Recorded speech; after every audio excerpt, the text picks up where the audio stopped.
Hey everyone, welcome back to On Purpose, the number one health podcast in the world. Thanks to each and every single one of you that come back every week to listen, learn, and grow. Now, today's guest is someone that I've interviewed not once, not twice, not three times, but this is the fourth time we're sitting down together. The first time was at HuffPost back in like 2016 when I was just starting a lot of my online work. Then we did a NASDAQ Reads probably around 2017, maybe 2018.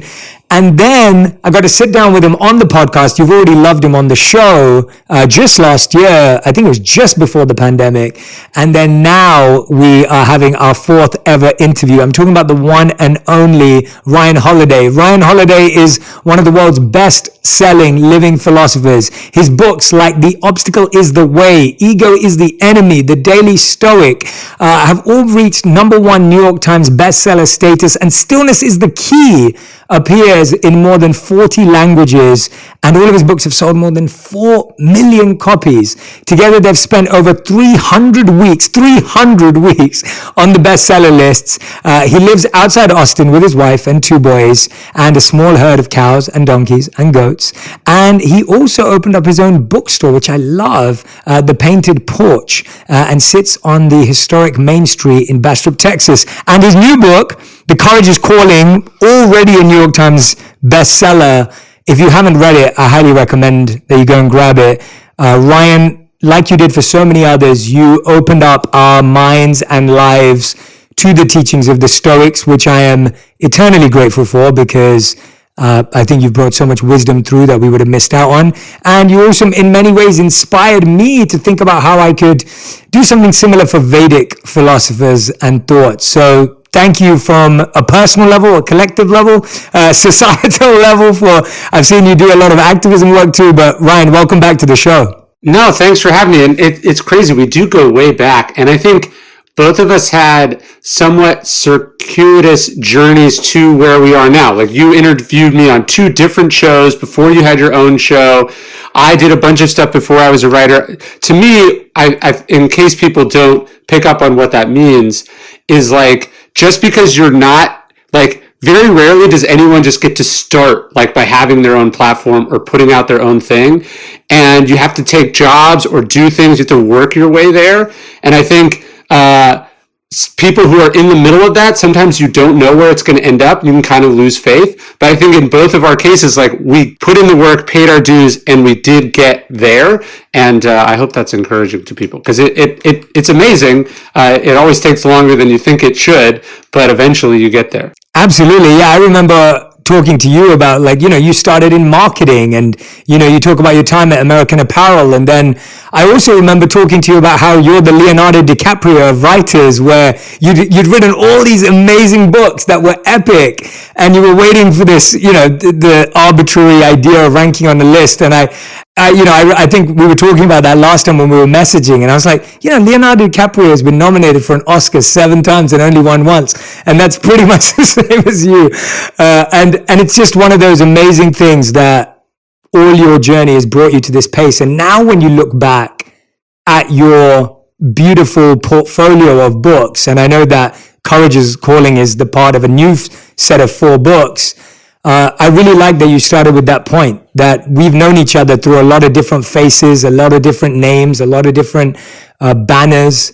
And, you know, today it's beautiful to sit with you and do this again. But, you know, it started very differently. But I have to be honest, I've had fun with you since day one. So I'm expecting this to be no different.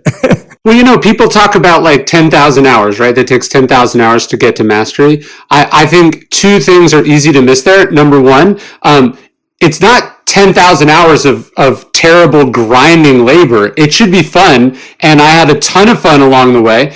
And 2, just because it might take 10,000 hours, or it could take 20,000 hours or 100,000 hours to actually get to the place where you've really truly mastered it, that doesn't mean that you can't make a great living between now and then, and that you can't do work that you're proud of that stands up. Like, this is my, I think, 12th book. Wow.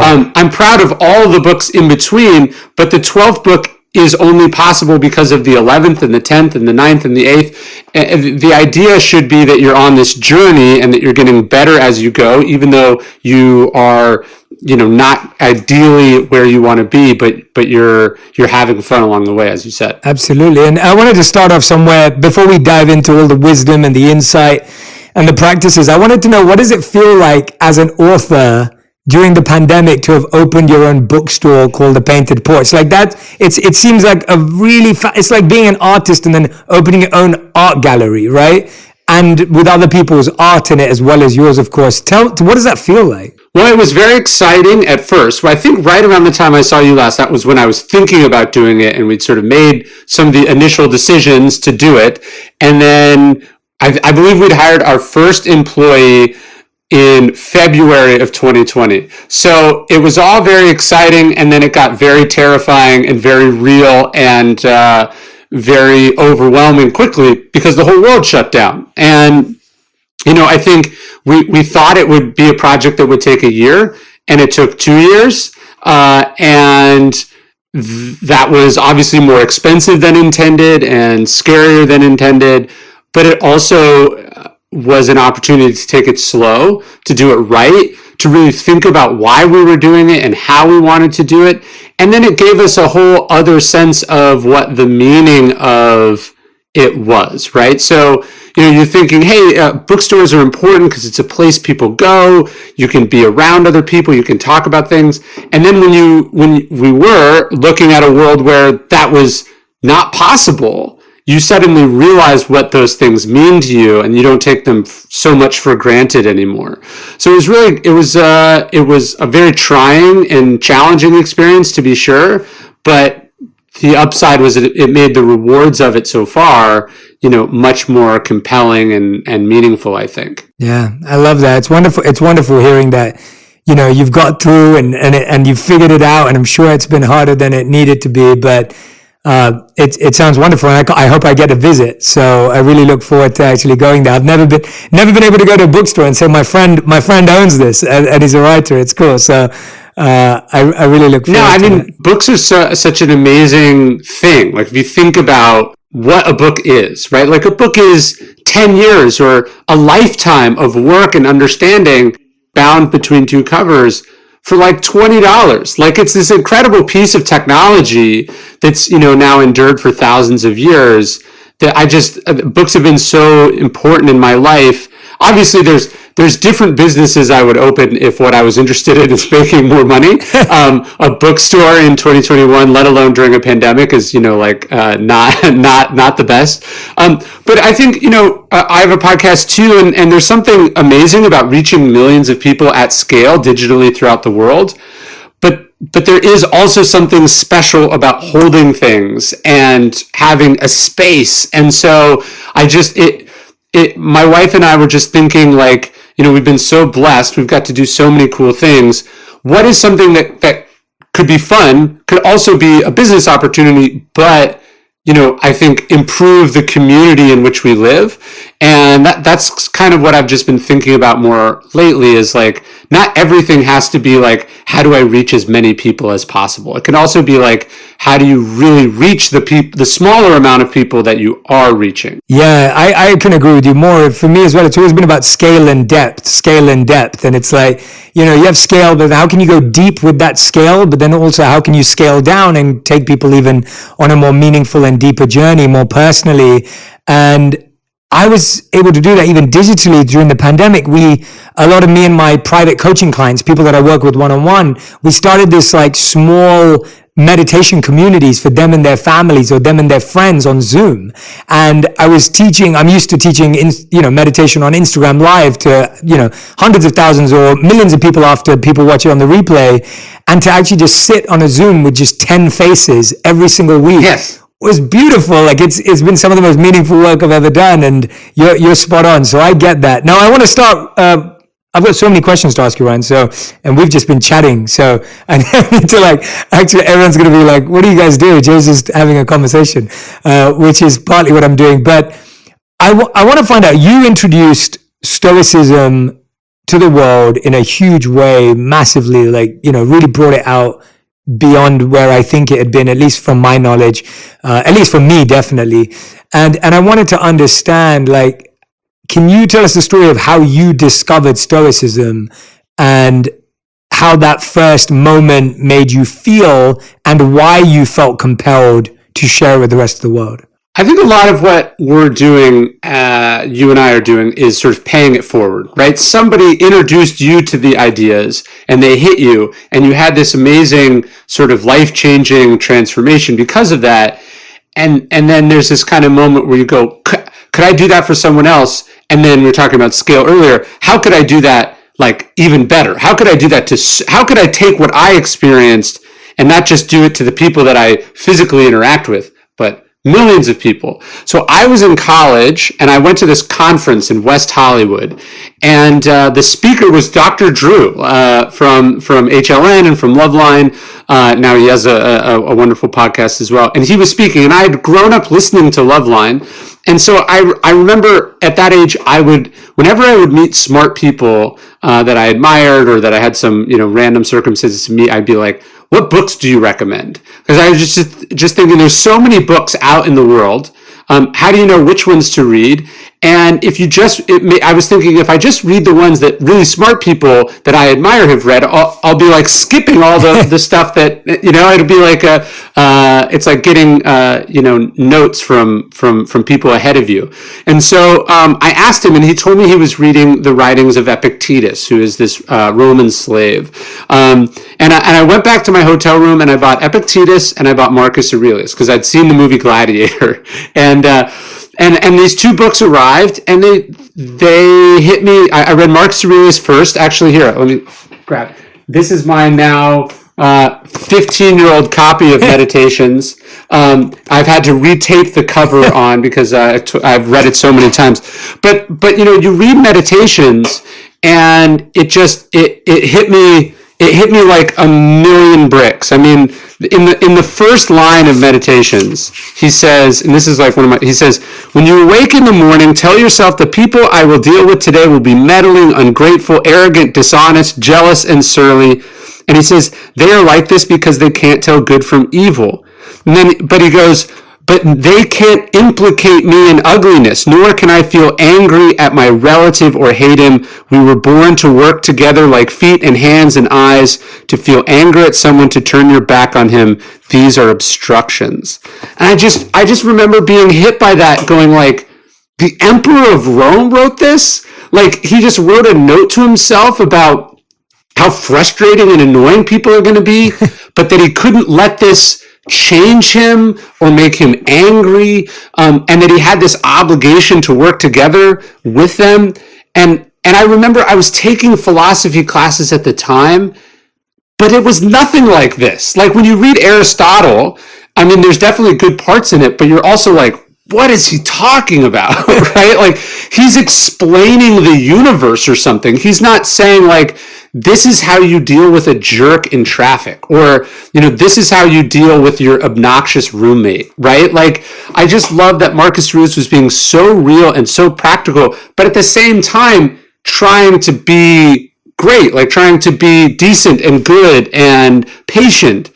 And that was transformative for me, and eventually, got to a place where I thought, maybe I could write stuff like this, or I could write about stuff like this. And that's been the journey for me now for a decade and a half. Yeah, I love that. Thank you for sharing that so much. And I love so much about what you just said. So first of all, I want to point out to everyone who's listening, I love that you went up to someone and asked, what books do you recommend? Because that's such a great question, because 99% of people don't go up, and the 1% of people that do go up, they go up and say, how can I spend more time with you, or how can I connect with you, or how can we have dinner or lunch or whatever it may be? And the answer 99% of the time is, I don't think I have time for that. Like, I'm not sure that's going to happen. I'd love to, but it's not possible. And so by asking them what books they're reading, you're tapping into their mindset for days, weeks, months, years, that you would never get time and access to someone that inspires you in that way. And thank you so much for reading the first one. I mean, anyone who listens to that, you're just like, oh, I want to live like that, right? Like that's how you feel straight away. You go, I want to live like that. Well, the crazy thing about the book question is, so like even today, I got a bunch of emails from random people, which is all very nice. I'm not going to be able to respond to all of them, but somebody was like, hey, I'm struggling with depression. What's a book you would recommend? And took me 2 seconds to reply, right? And like of all the emails today, that's the one that I responded to because I love books, and if that's an easy way I can help a person. But the crazy thing about the Dr. Drew story was like 3 months later, I went to a different conference and he was there again. I don't know how the odds of it worked, but I went up to him and I was like, you probably don't remember me, but I read those books, right? And he was like, I do remember you, but I did not think you were going to read those books. And he and I are friends now, like 20 years later, 15 years later, we still know each other because I didn't just get the recommendation, but then I actually did the work. Like I read the book, and now he and I have this connection forever. And I think the amount of people that like ask me for recommendation versus the amount of people I hear back from who have actually taken the time to read the book, it's a small percentage of a small percentage. And so these books are out there, these books that have changed people's lives, people who have been through the exact same thing that you've been through, they're there, but no one can read them for you. Yeah, no, absolutely. Well said. And this leads us nicely to Courage is Calling, the new book, because to me, we have this perception that to have a great life, we need to be brave, we need to be courageous. But you actually start the book at fear. And I think what's fascinating about that is a lot of people have the fear, or we think we lack the courage to go up to someone and ask a question.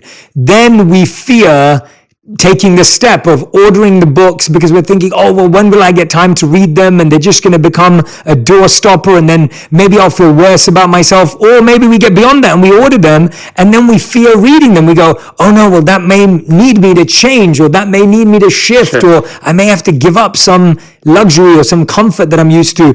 There's fear at every single step. Walk us through how fear can be something that is necessary, but is also just expected. Well, you make an important point about courage, which I really tried to build the book around, which is that courage is not just running into battle or a burning building or jumping out of an airplane, it's not just physical danger, and it's not always dramatic, right? So there's physical courage and moral courage. Moral courage is also the courage of a whistleblower or a truth teller or a transgressive artist.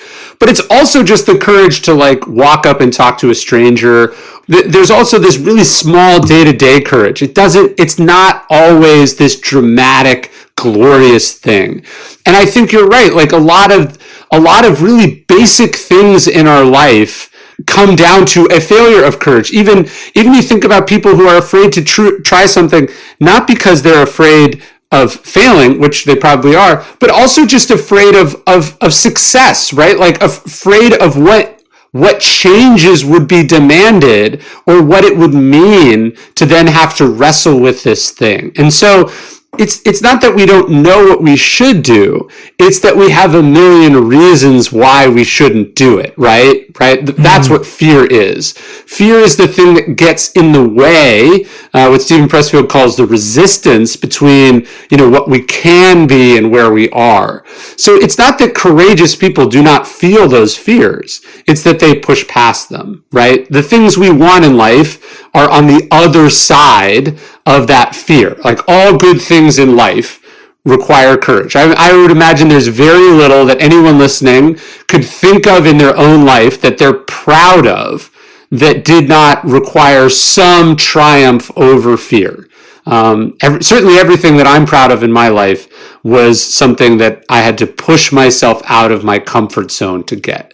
Yeah, absolutely. No, I think you're spot on. I mean, yeah, when I'm thinking about that right now, and I hope everyone who's listening or watching is thinking about that too.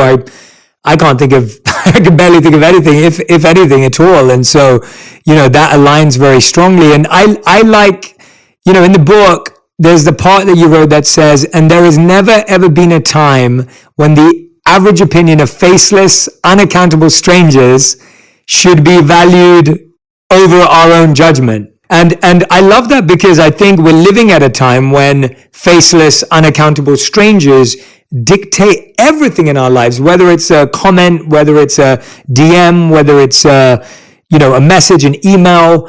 Walk us through, why is it that we take unaccountable, faceless strangers so seriously? Like, why does that exist? Look, it's not like this just some modern thing, right? In Meditations, Mark Aurelius says the crazy thing is we all love ourselves more than other people. We're all self-interested, selfish people to a certain degree, right?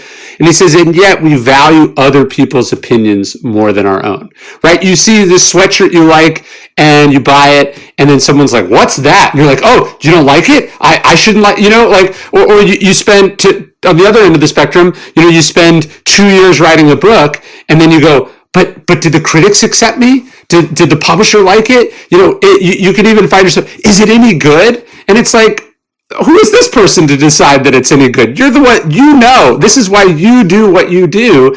And yet we hand over approval, success to other people. And like, look, when The Obstacle is the Way came out, just to sort of illustrate this idea that nobody knows anything, the publisher offered me half what they'd offered me for my first book for what was my second book. So right out of the gate, I had the idea for The Obstacle is the Way, and the publisher said, that idea is half as good as your last idea.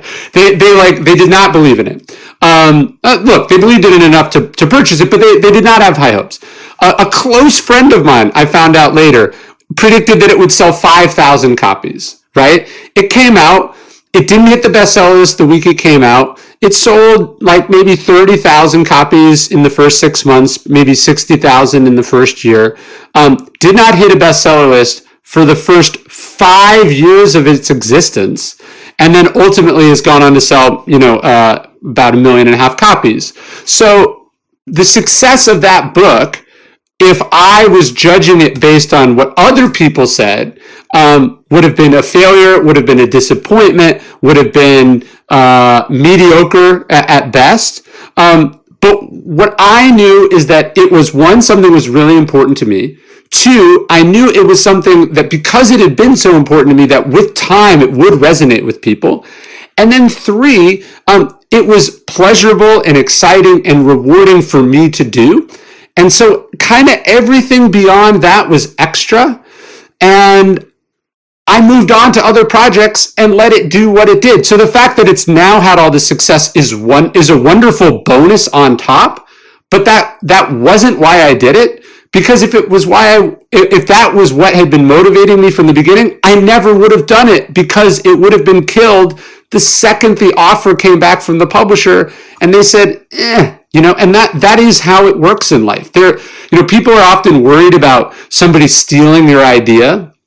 And there's a great line from a physicist whose name I'm forgetting, but he says, don't worry about that. He says, if it's an original idea, you're going to have to ram it down people's throats, because people aren't going to get it at first. Everything that's new, exciting, innovative, important was unappreciated or outright despised when it came out. So you have to be able to cultivate this sense of why you're doing what you're doing, why it's valuable, why it's important, what it means to you.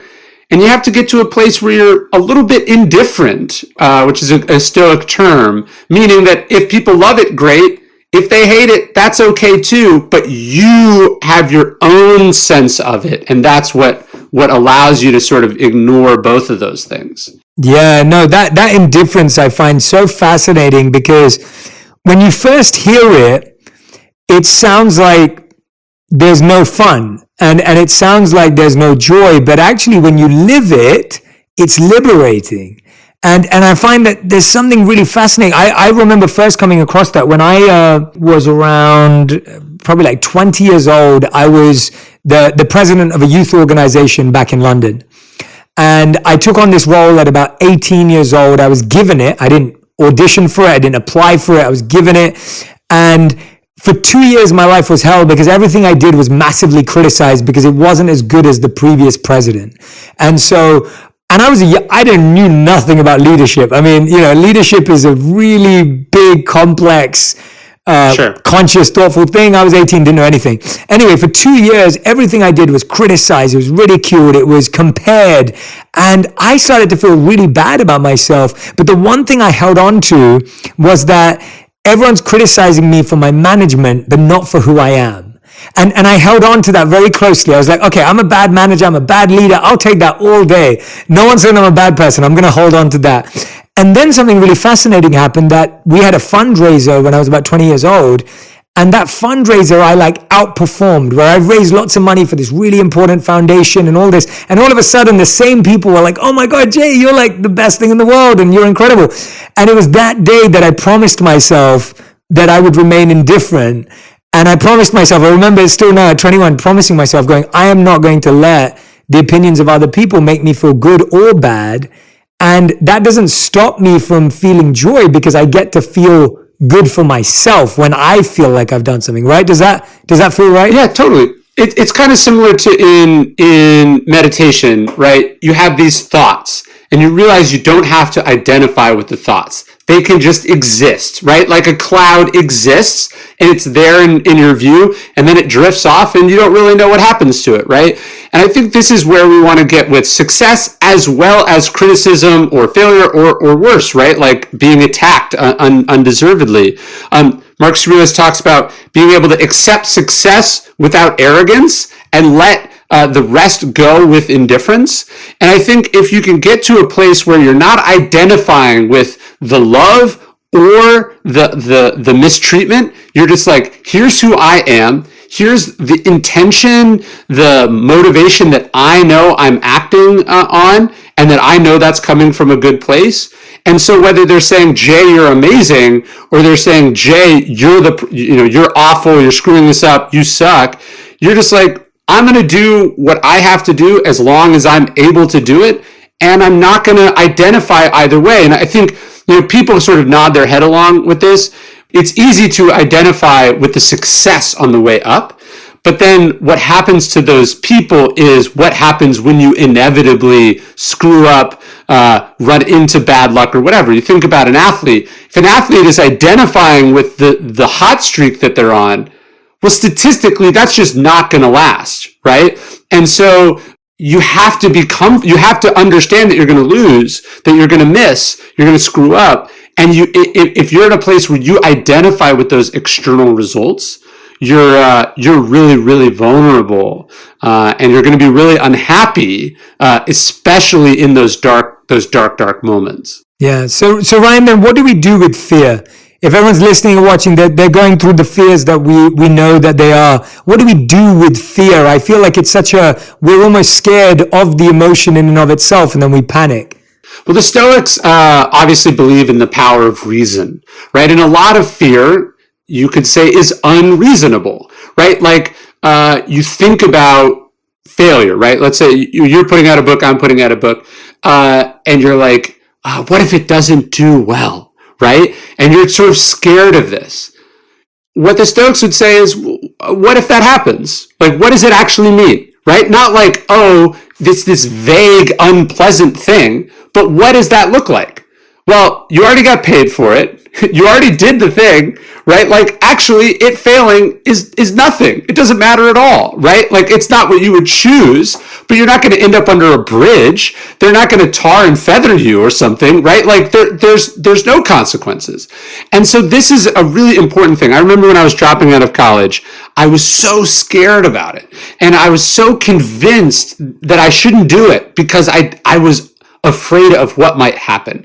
And I remember one of my mentors goes, he says, like, when I was in college, I got sick for a year, and he spent a year in the hospital. And I was like, and what happened? And he was like, it's literally not come up once in my life. He's like, I graduated in 5 years instead of 4 years. He's like, the worst thing that could happen here is that you just go back to school and you have to make up for the time that you missed. And that was really important, right? Like to break down the thing that you're afraid of, to really think about the worst case scenario, right? People are afraid of that I have stage fright, right? I don't like talking in front of crowds. Literally, what is the worst thing that could happen? A bunch of strangers you'll never meet again don't like you? Like, you'll be totally fine. And so part of what we should do with fear is really break it down. Because sometimes, hey, I'm peering over this cliff that someone's telling me to jump off of.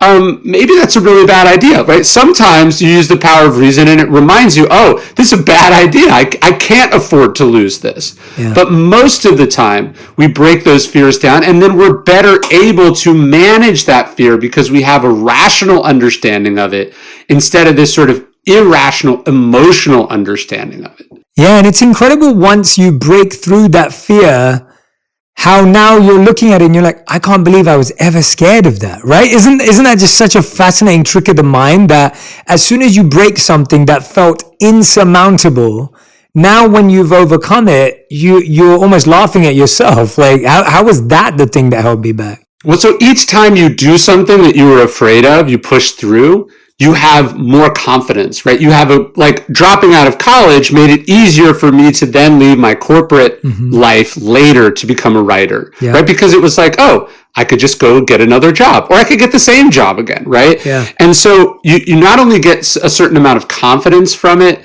but you also get a better understanding of how things work. The problem is when you give into fear, not only do you not do the thing, now you actually have less information about how the world works. And so, there's that sort of cliche about do one thing every day that scares you. It's actually pretty good advice, right? You're sort of building the muscle, you're building that ability to override this seems scary, but I'm going to do it anyway. I think cultivating that ability to sort of push through that fear is really important. And I think, again, these sometimes can be very pedestrian fears. It's like, I remember the decision for Daily Stoic, which is one of the things I do, the decision to make videos, right? And I remember talking to you about this. It's like, I was very comfortable writing things. I was very comfortable being on stage. But the idea of making a video, I was just scared it would be bad. I think I was really scared of being uncomfortable in a new thing. And, but pushing past that, it's opened up this sort of whole avenue for us. But then also, the decision to make sort of long form videos also made it easier to be like, oh, TikTok's this thing.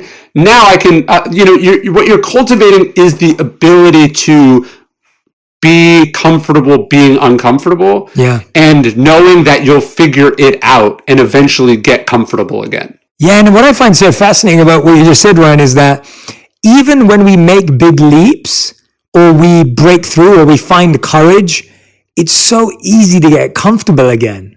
It's fascinating, isn't it? I remember when I went off to become a monk, obviously I broke that barrier completely. I was like, I don't care if I get a job, it doesn't matter. So I felt extremely confident and courageous. Not that I used those words, but that's what I would have felt at the time.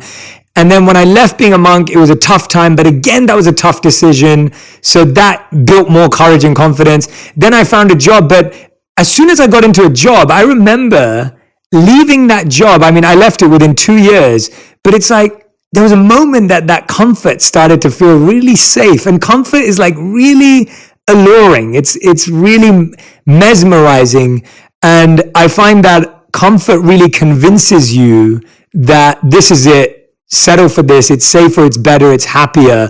What are the things that you do to build that courage muscle every day, or do something out of your comfort zone so that you don't get comfortable? Is there something that you've been working on, or something that you've seen others do that you've spoken to on your podcast? Well, this is the paradox, right? We tell ourselves I can't do it now. I'm going to wait till I'm more financially successful. I'm going to wait till I'm more well-known. I'm going to wait till I put in more years, or then I'll speak up. Then I'll put myself out there. Then I'll take this risk. It'd be wonderful if it worked that way. But in fact, it's the exact opposite, right? You think, oh, after I've put 10 years into this company, then I'll put out this new idea. Then but no, now you don't want to lose 10 years of work. Right? You'd think that the financially successful people would be the most comfortable taking the risks, but they have the luxury, the privilege of knowing exactly what it might cost them, right? And they know how hard they had to work to get there.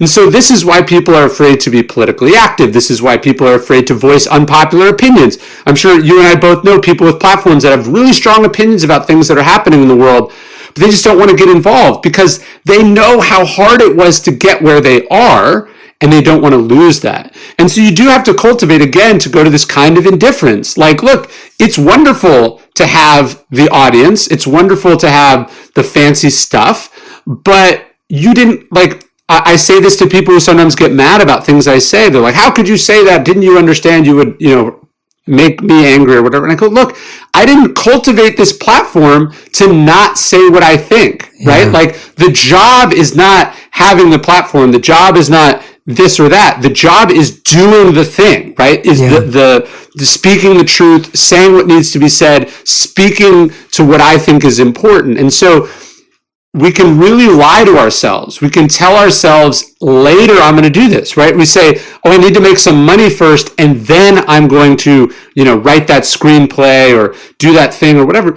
You're not going to do it, because then you're going to be too comfortable. And so you kind of have to see that comfort, that like taking it for grantedness as the enemy, because it's what makes you afraid. You don't want to lose it. Yeah, I'm so glad you said that. And I went through something similar recently with some of my team, where I was explaining to them, they were saying, Jay, don't you think that's a risk? And I was just like, well, I worked this hard so that I can take more risks. Like, I had to take risks to get here. And I'm only excited if I'm able to take more risks and try new things out, because what was the point otherwise? I'm already living in bonus land, right? Like, You're playing with house money. Yeah, exactly. You're living in a space that I'm so much more blessed than I ever thought I would be.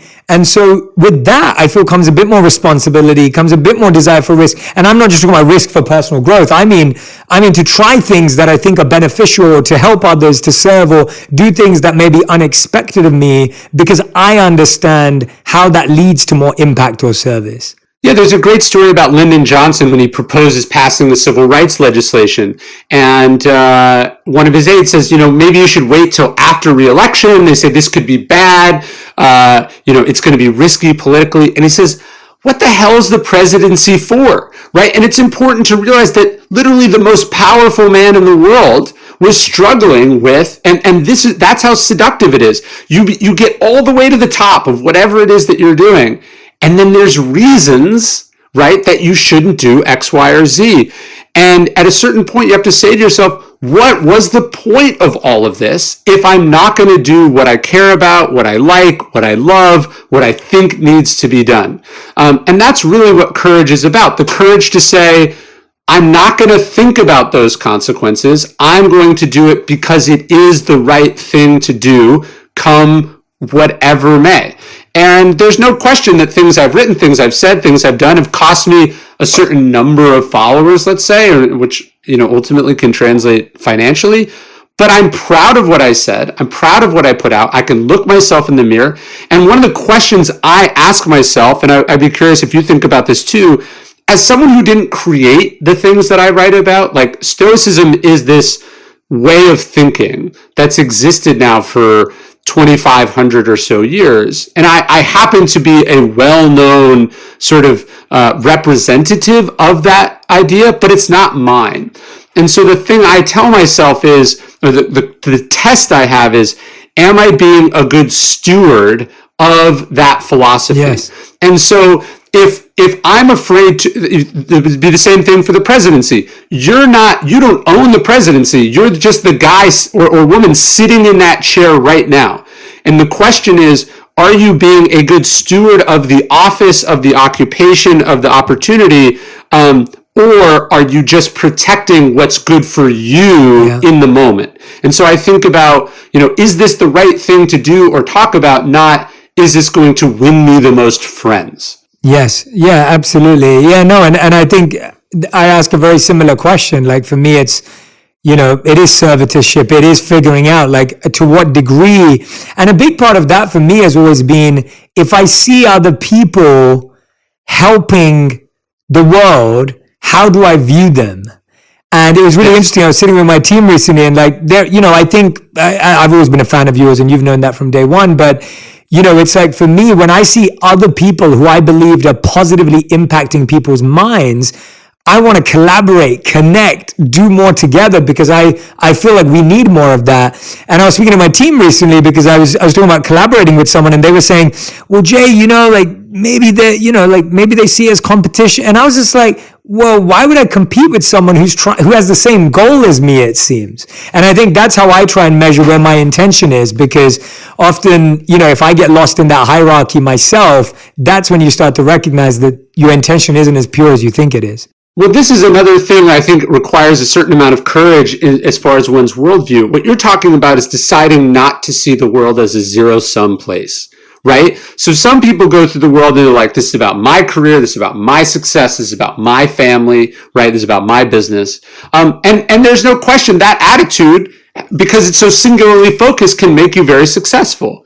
But I think it's more enjoyable, ultimately morally rooted, to go through the world and thinking about it as, how does everyone win? How does everyone get something out of this? And that was something, I started my first email list not talking about my own work, but just recommending books that I've loved. Yeah. And I've done that now since, 12, 13 years. Like, I hear just as often from people who their lives were changed not by something I wrote, but by a book from someone else that I recommended. And that was a big breakthrough for me, realizing, not only is it not zero sum, but that helping other people, just being a resource, period, also helps you. And so I think, with your podcast, like, look, you could just make your own content every day, but the decision to talk to and share other people's stuff, it benefits you and them.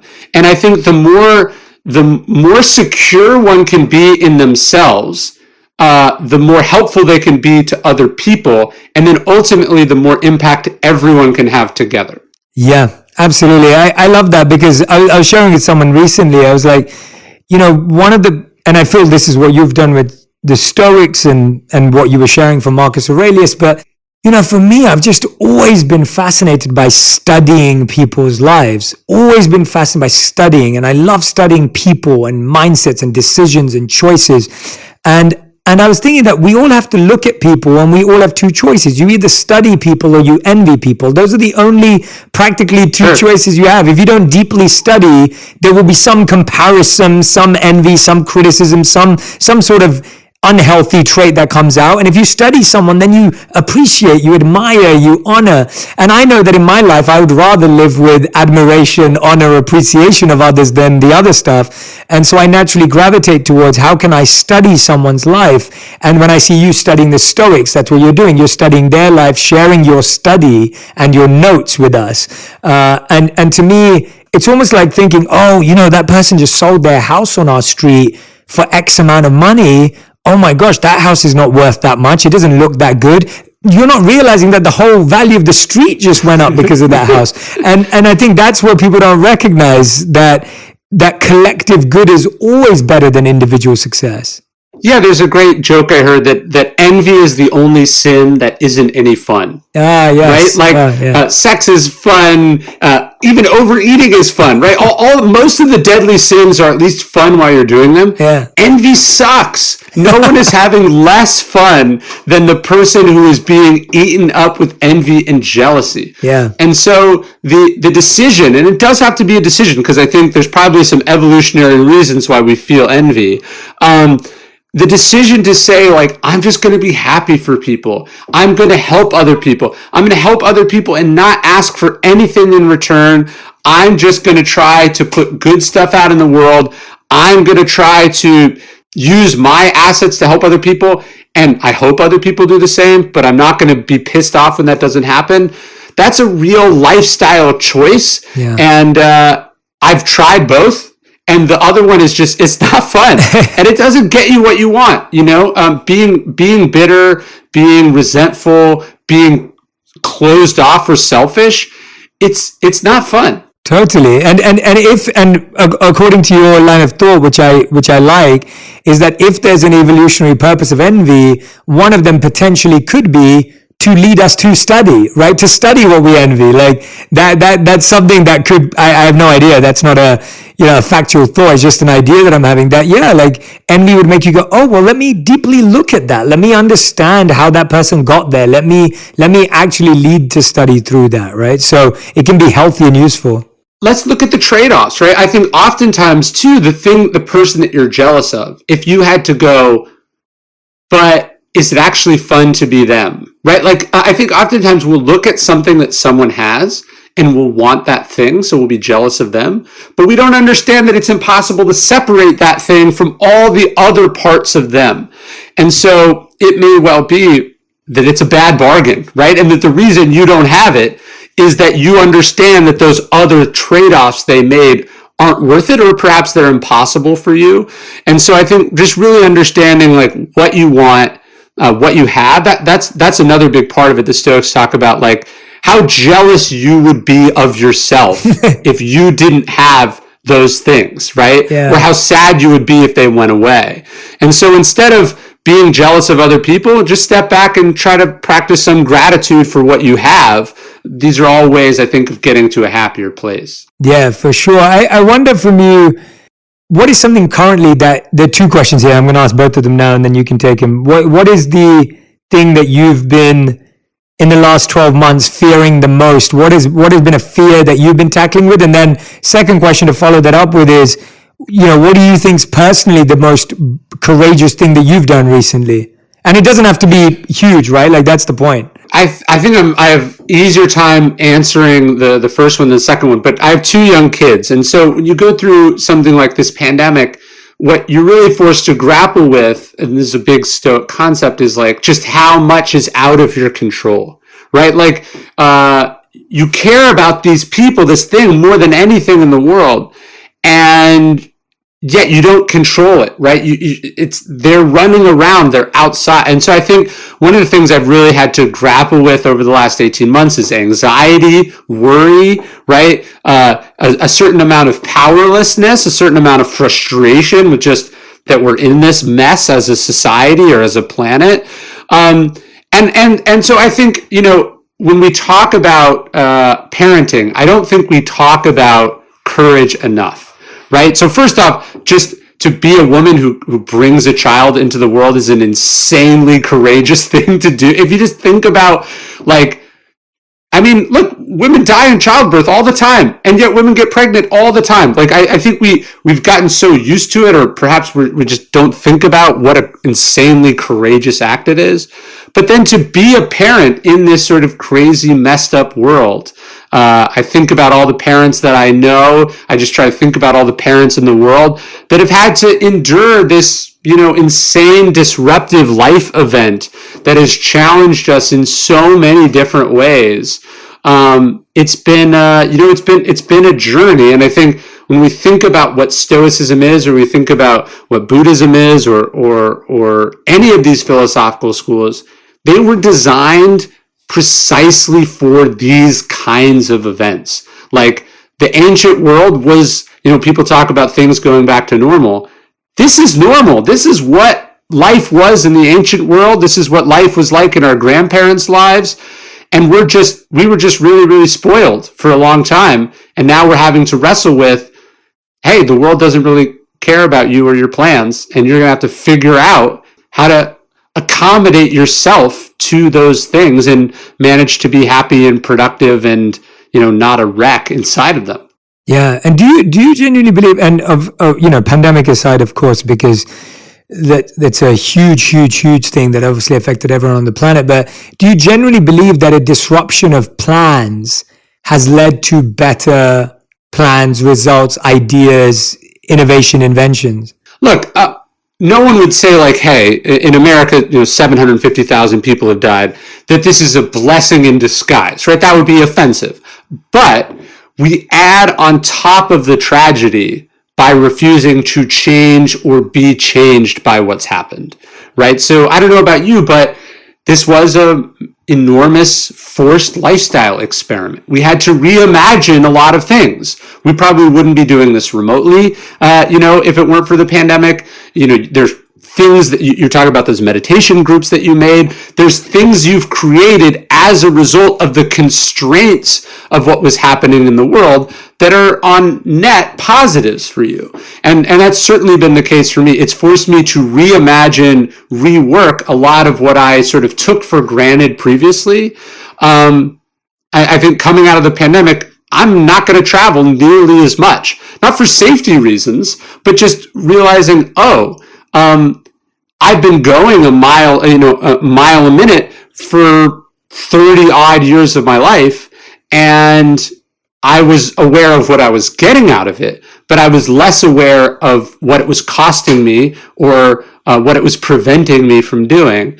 And so I think it's not that the Stoics would say that everything terrible has something wonderful inside of it, but that by wrestling with what's happened, by looking for what we can do inside of what's happened, we manage to excavate little bits of positivity or opportunity for progress. And that's what the obstacle is the way is really about. Yeah, beautiful. And so we've talked about fear, we talked about courage. The third part of the book is the heroic.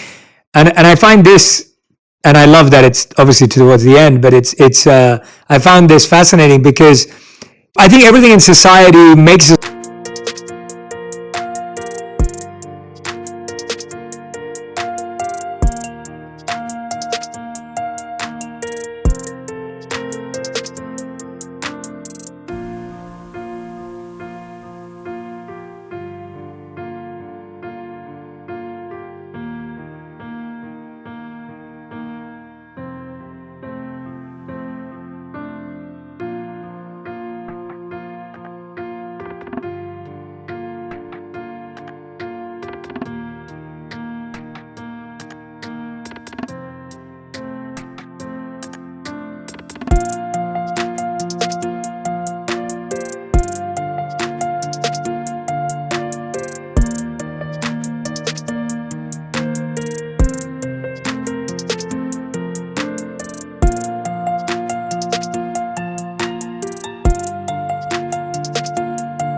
want to be a hero. Like the movies I watched made me want to be like the guy in the movies. The adverts make me want to be like the guy for me or for people, the girl or that person in the ad, in the movie, in the book, in the story.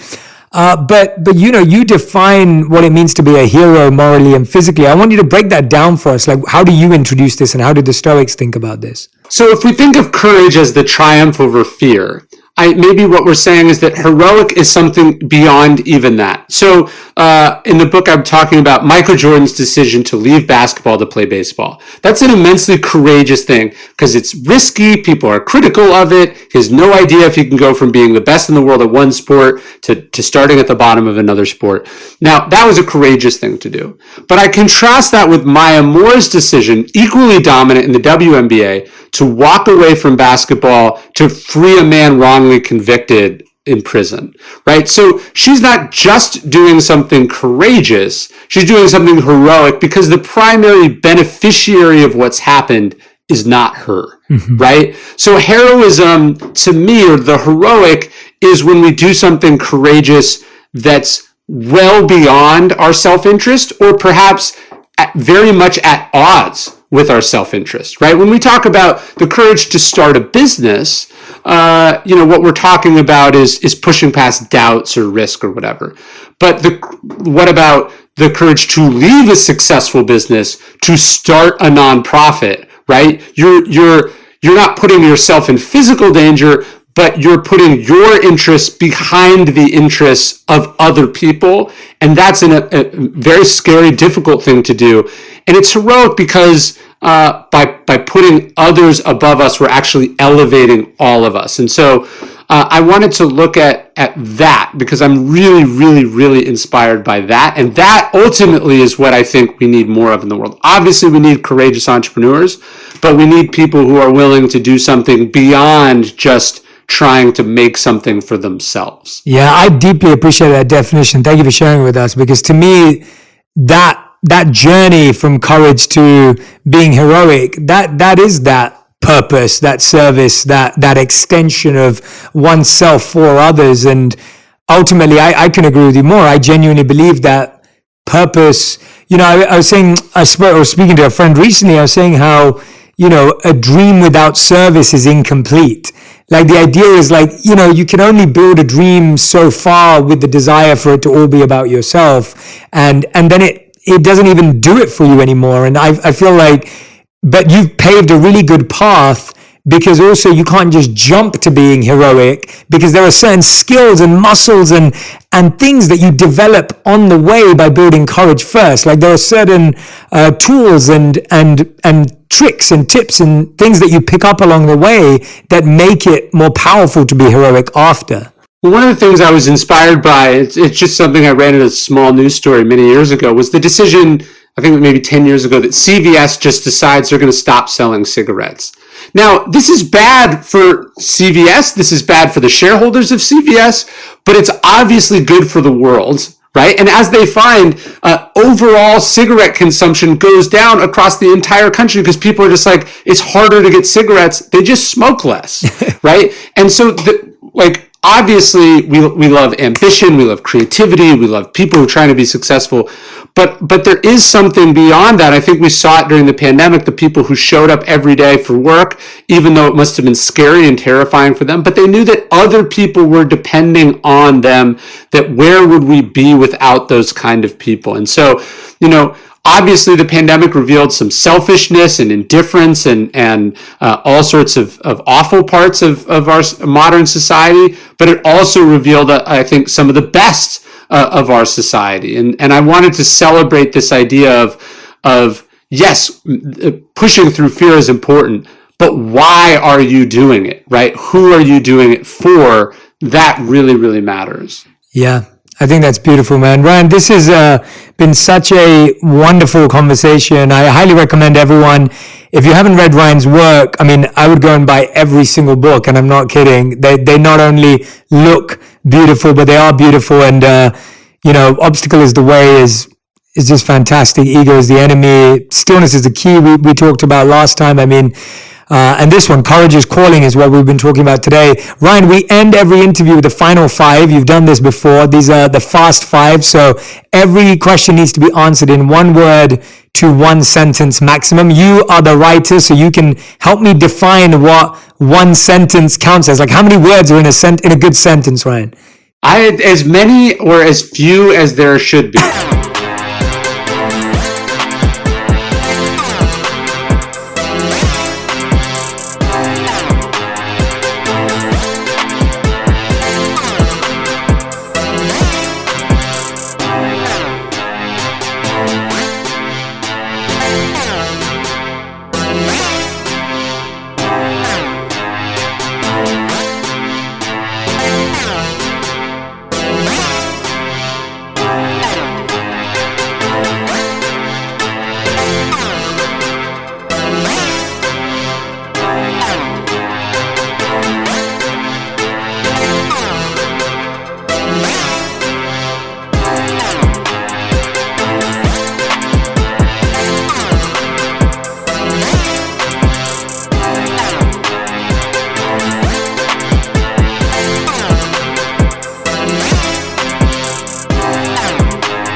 Okay, all right, great. I love the vagueness of that. Okay, brilliant. All right, so the first question for you is, what is something you once were attracted to, but has become less important to you?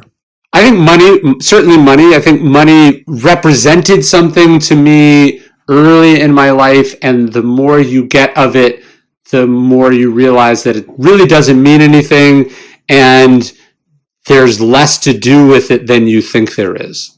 Right. And did that come after a certain amount, a certain success? Where did you feel like, what made you feel that? It doesn't have to be a statistical number. I just mean, like, what was it that made you feel that way?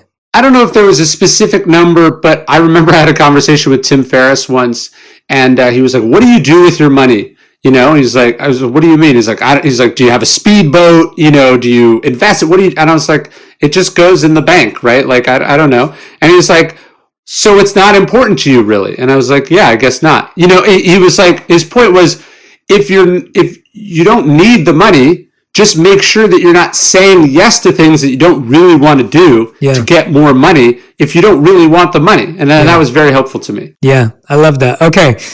Question number 2. What is something you were first uninterested in that has now become something intriguing or a curiosity? I think I always knew I wanted to have kids, but I didn't understand just how much I would love it and how much it would transform my life. And so I would say, sort of family being the sort of big thing, especially again during the pandemic. It was like, oh, this is all I really care about. This is all I'm going to focus on. So maybe family would be the big thing. I love that. All right. Question number 3. What's the most used piece of Stoic wisdom that you utilize on a daily or more regular basis? The first Stoic exercise is this idea that there's things that are up to us and things that are not up to us. And really all we should focus on is what is up to us. And that's extremely hard to do, and I screw it up all the time, but I find myself constantly reminding myself, it doesn't matter. No amount of thinking about this will change it. Just focus on what you can do in response to it, or, inside of it. That's probably... I love that. Ironically, the most basic thing is the most complex thing. Absolutely. Well, I was going to ask you that as the next question. What is a piece of Stoic advice that you think you're still wrestling or grappling with that may be counterintuitive? It may even be off the wall, and you may be like, okay, this is one of those things that you leave out of the book because it just, and there's plenty of stuff with that in the Vedic tradition too. Like there's some stuff that's just off the wall. Is there something like that that you've been reading recently that... I think all of it, to be perfectly honest, all of it is on a day-to-day basis. But there is a line in the beginning of Meditations, Marcus Aurelius lists all these things that he learned from his mentors. And I think it's from Sextus or Severus, someone early on in his life. He said that I learned how to be free of passion, but full of love. And that doesn't sound very Stoic, right? The idea of being full of love. The being free of passion sounds very Stoic, but full of love sounds more Eastern or Christian, a little bit of both. And I find that to be very beautiful. And the idea of being like, okay, I'm going to strip out some of the emotion, I'm going to strip out some of the need to control, blah, blah, blah, blah, blah, but I'm going to replace it with like love, empathy, kindness. That is harder for me to do, but something I'm working on. I love that. That's a beautiful answer. Okay, fifth and final question. What are your top favorite, I don't mind how many numbers, 3, 4, 5 books that you've read this year? So more recent, or that you've read this year. It doesn't even have to be a recent book. Dr. Edith Enger wrote this book called The Choice. She's a Holocaust survivor. I loved that book. Wow. It blew me away. Then there's this other little book by Viktor Frankl that they found recently called Yes to Life. Oh, wow. In Spite of Everything. It's like a collection of some of his lost lectures that I really, really enjoyed. And then I read this book. It doesn't have a great title, but it's sort of changed how I've been thinking about things lately. It's called Indian Givers, and it's about what Western society owes and has learned from indigenous peoples over the last 500-600 years. And it was an incredible book that I just had no idea. Isn't unfortunately what we teach in schools. And I've just been thinking about that book so much. I really, really liked it. I love that. Beautiful. 3 that I haven't read. So producers, Amazon, order those books for me right now. I need those books. And for everyone who's been listening and watching, as you know, I've been talking to Ryan Holiday. I want you to go and grab a copy of Courage is Calling. And like I said, every other book. You can find Ryan on the podcast. He's one of the few guests who've been on the podcast twice. This is his second episode. And of course, Ryan, it's always a joy to have you on. I hope we get to do many, many more of these. I hope we get to go on many, many more walks. I really do hope we can spend a bit more time together. I've never been to Austin. Can you believe it? So you have to come. I also need to come out to Austin. But thank you for making the time. Thank you for being so generous. Everyone who's been listening and watching, make sure you tag me and Ryan on Instagram, on Twitter. Let us know what resonated with you, what connected with you. If you read one of the books that Ryan recommended, come back and tell him about it. We want to hear that. And I love staying connected to this community. So thank you to our